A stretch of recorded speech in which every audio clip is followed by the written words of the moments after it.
കോഴിക്കോട് ബേപ്പൂർ കതിർ theatre കളക്ടീവിന്റെ നേതൃത്വത്തിൽ പുതിയ നാടകം ഒരുങ്ങുന്നു. ഏപ്രിൽ 23-ന് വൈകിട്ട് ചെറുവണ്ണൂരിലാണ് കതിരിന്റെ പുതിയ നാടകം അരങ്ങേറുന്നത്. ലോക നാടക ദിനത്തിന്റെ ഭാഗമായി കതിർ തിയേറ്റർ കളക്ടീവിന്റെ നേതൃത്വത്തിൽ ബേപ്പൂരിൽ കഴിഞ്ഞ ദിവസം നാടക കൂട്ടായ്മയും റിഹേഴ്സൽ ക്യാമ്പും സംഘടിപ്പിച്ചു. കോഴിക്കോട് ബേപ്പൂർ കതിർ തിയേറ്റർ കളക്ടീവിന്റെ നേതൃത്വത്തിൽ ലോക നാടക ദിനത്തിന്റെ ഭാഗമായാണ് ബേപ്പൂരിൽ നാടക കൂട്ടായ്മയും റിഹേഴ്സൽ ക്യാമ്പും സംഘടിപ്പിച്ചത്.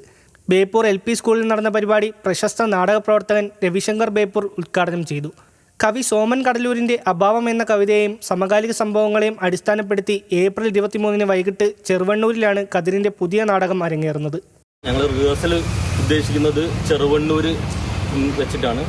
ചെറുവണ്ണൂർ 1-2 ഹാളുകൾ നമ്മൾ പറഞ്ഞു വെച്ചിട്ടുണ്ട്. അപ്പോൾ അതിലേതെങ്കിലും നമുക്ക് പറ്റുന്ന രീതിയിലുള്ള, അവർക്കും കൂടി പറ്റുന്ന രീതിയിലുള്ള ആളുകളെ ഏതെങ്കിലും വെച്ചിട്ട് നമ്മൾ റിഹേഴ്സൽ ചെയ്യാമെന്നാണ് വിചാരിക്കുന്നത്. ചെറുവണ്ണൂരിൽ തന്നെയാണ് നമ്മൾ നാടകത്തിൻ്റെ അവതരണവും കാണുന്നത്. അതായത് കോഴിക്കോട് ടൗൺ ഹാളിൽ നിന്ന് വിട്ടിട്ട് ടൗൺ പരിസരത്തു നിന്ന് വിട്ടിട്ട് ആളുകൾ കുറച്ചും കൂടി ഇങ്ങോട്ടേക്ക് വന്ന് കാണട്ടെ നാടകം, അല്ലെങ്കിൽ ഈ ഭാഗത്തുള്ള ആളുകൾ നാടകം കാണട്ടെ, ഈ ഭാഗത്തുള്ള ചെറുപ്പക്കാരും നാടകം കാണട്ടെ. ബേപ്പൂരിലെ നാടക പ്രവർത്തകർ, കലാസാംസ്കാരിക പ്രവർത്തകർ തുടങ്ങിയവർ ക്യാമ്പിലും കൂട്ടായ്മയിലും പങ്കെടുത്തു.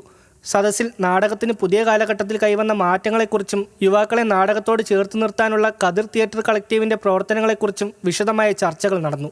ന്യൂസ് മലയാളം, കോഴിക്കോട്.